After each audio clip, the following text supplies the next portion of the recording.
जय शिवराय शेतकरी बांधवांनो, शासनाच्या माध्यमातून मिळणार अनुदान जसे की पीएम किसान असेल, नमो शेतकरी असेल, अनुदान असेल, अतिवृष्टी असेल, अशा जे काही योजनांचं अनुदान असेल ते नेमकं कोणत्या खात्यामध्ये जमा होतं।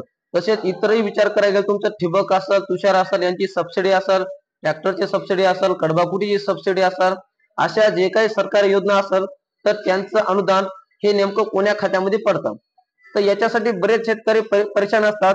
वेळोवेळी ते बँकेत जातात किंवा एखाद्या ऑफिसमध्ये जातात, जसे की कृषी ऑफिस असेल अशा ठिकाणी ते जातात, परंतु त्यांना अशा ठिकाणी त्यांची पुरेपूर माहिती मिळत नाही।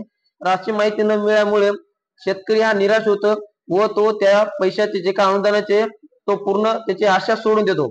तर शेतकरी मित्रांनो, या चॅनलच्या या व्हिडिओच्या माध्यमातून आपण तेच एक महत्त्वाचं अपडेट बघणार आहोत।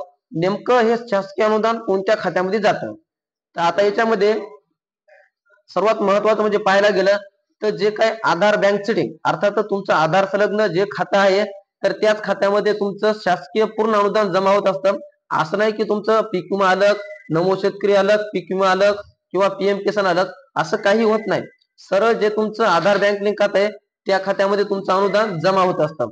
आता जसं की आपण पीएम किसान जर पाहिलं तर पीएम किसानला तुम्ही पाहू शकता बऱ्याच शेतकऱ्यांच्या माध्यमातून असेल किंवा कृषी ऑफिसच्या माध्यमातून असेल किंवा कृषी अधिकारी यांच्या माध्यमातून असेल तर त्या शेतकऱ्यांना पोस्टाचं खातं काढण्याची म्हणजे जी काही सूचना दिलेल्या आहेत का दिलेल्या आहेत, कारण पोस्ट खात्याचं पोस्ट पेमेंट बँकेचं खातं काढलं तर अवघे 48 म्हणजे अर्थातच 2 दिवसामध्ये तुमचं आधार बँक लिंक होतं व येणारं शासकीय पूर्ण अनुदान तुमचं त्या खात्यामध्ये जमा होतं। तर शेतकरी मित्रांनो, तुम्हाला जर अशा काही अडचणी येत असल्या तर सरळ तुम्ही पोस्टाचं खातं काढून घ्या, कारण जर हे खातं काढलं तर या खात्याच्या माध्यमातून तुमचे जे काही शासकीय पूर्ण अनुदान असेल ते त्याच बँकेमध्ये जमा होणार आहे। आता याच्यामध्ये बरेच शेतकरी म्हणतात की मी या बँकेत जाऊन आलो, मी त्या बँकेत जाऊन आलो, मी या ठिकाणी चौकशी केली, मी त्या ठिकाणी चौकशी केली, असे बरेच प्रश्न त्या शेतकऱ्यांच्या मनामध्ये असतात। तर अशा सर्व प्रश्नाचं उत्तर एकच आहे की तुम्ही पोस्टाचं खातं काढून घ्या किंवा तुमच्या बँकेला आधार लिंक करून घ्या, जेणेकरून तुम्हाला एकही असा प्रश्न पडणार नाही। तुम्हाला त्याच्यामध्ये बेजार व्हायची गरज नाही, जास्त परेशान व्हायची गरज नाही। तुमचं हे संपूर्ण अनुदान हे आधार लिंक खात्यामध्ये जमा होणार असतं। तर शेतकरी मित्रांनो, हे होतं महत्त्वाचं अपडेट जे की आपण आजच्या व्हिडिओच्या माध्यमातून जाणून घेण्याचे प्रयत्न केले आहेत।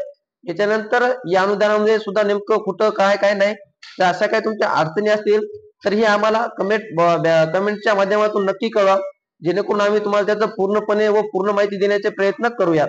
चला तर शेतकरी मित्रांनो, भेटत राहू नवीन माहितीसह नवीन व्हिडिओसह। धन्यवाद।